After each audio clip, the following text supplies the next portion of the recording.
It's Thursday.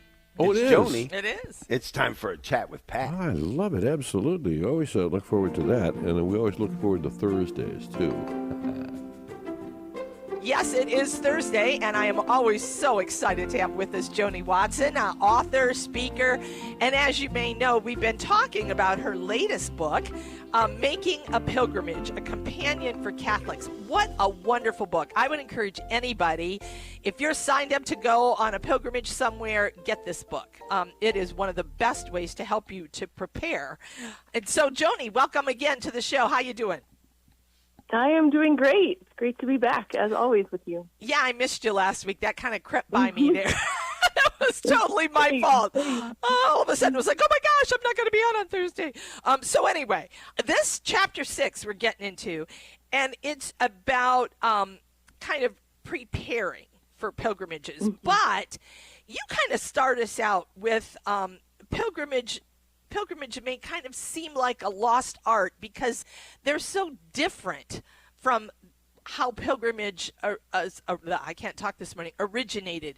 Can you kind of explain to people why are they different and how might that affect the way we do pilgrimages?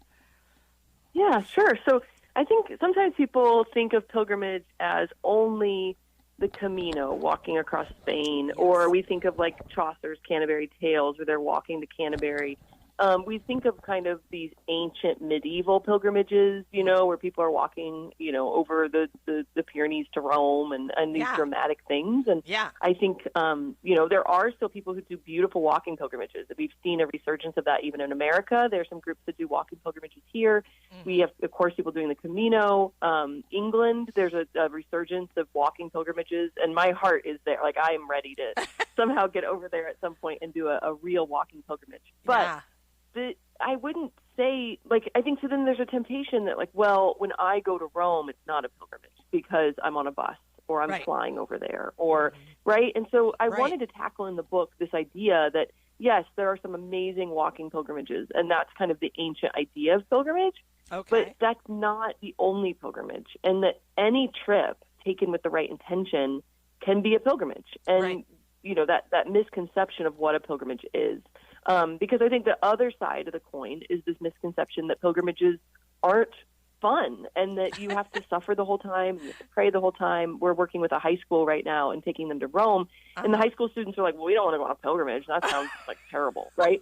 And so I think there's a couple misconceptions about pilgrimage, and so I wanted to tackle that. Is it still even possible to go on a pilgrimage these days when we have buses and hotels? I like that. You're right, because, we do think more of a pilgrimage involving some kind of suffering. I remember watching Bishop's Barron Catholicism series, and when they're talking about purgatory, he talks about this island that people go to and crawl up stones on their knees, and I'm thinking, oh my. Really? Oh, but you do make a good point that even though we are in modern times and there's certainly a difference in the way maybe we do pilgrimage as far as travel, etc., there is still a difference between a pilgrimage and a vacation. Can you kind of sort that out for us? Yeah. So, I make the point that you can go on something that looks like a vacation to your neighbors, but is actually a pilgrimage. And I say in the book, the difference doesn't lie in the quality of hotels, the blisters earned, or the food consumed. Just as your holiness doesn't depend on whether there's a stamp in your passport from Israel, a pilgrimage does not depend on the amount of physical discomfort you endure. Right. But the difference lies in your intention and approach to the journey. So you can go on something that looks like a vacation. You're flying over to Rome, you're staying in a nice hotel, but your intention and your approach is that you are seeking the Lord and that you are seeking to receive what the Lord has in store for you. And interiorly, that will look different.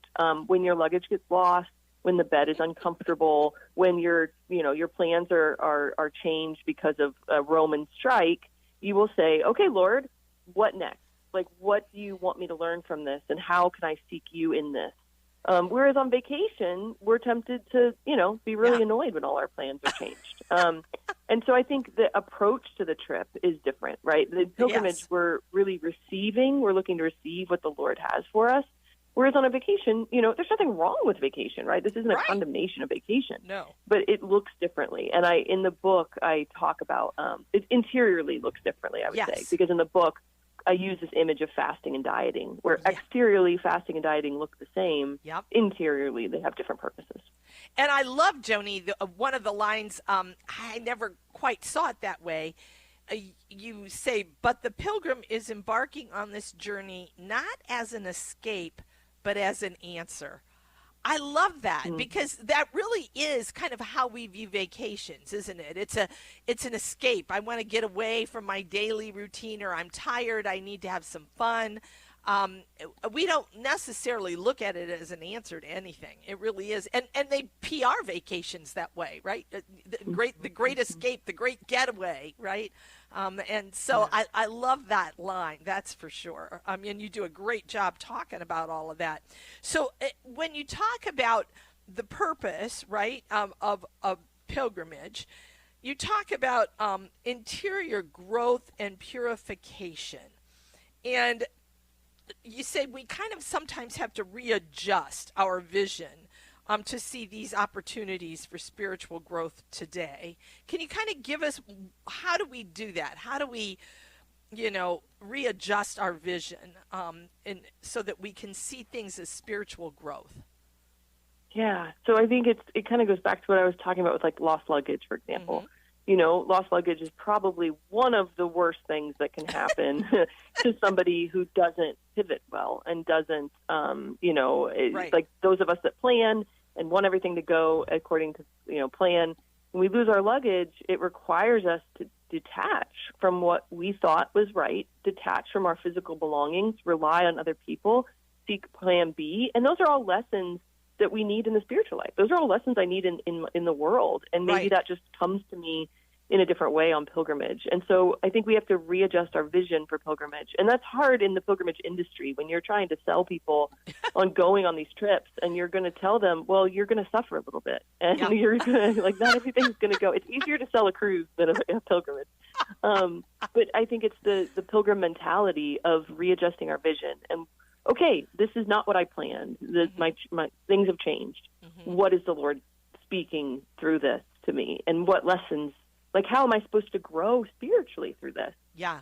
And so on pilgrimage, we can grow spiritually through a great homily and through an amazing encounter with a saint and through, this amazing spiritual moment, or we can grow through an annoying pilgrim companion or bad food or a bad pillow or crazy Roman showers that get water all over the floor, right? So there's a lot of opportunities for growth. They just look different than the Middle Ages where we were walking to Canterbury. Oh, that is just, that's a great way to understand it. You're right.